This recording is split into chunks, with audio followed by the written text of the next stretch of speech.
Nestled between the rolling hills of western Sardinia and the azure shimmer of the Mediterranean lies a town untouched by time. Welcome to Bosa.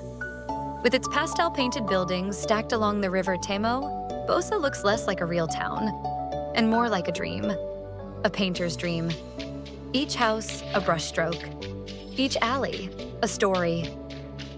This is the only navigable river in Sardinia. It winds through the town like a silver ribbon, dividing history from nature, the medieval from the modern.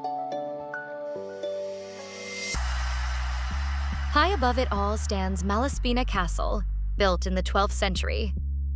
Its stone walls once guarded kings and secrets. Now, they offer the best view in Bosa.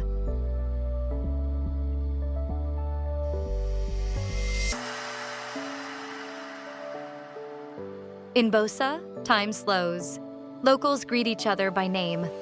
Church bells ring on their own schedule, and the scent of fresh bread dances through the streets. Bosa isn't just a place you visit. It's a place you feel. And once you've seen it from the sky, you'll never forget how it makes the world seem softer, slower, more human.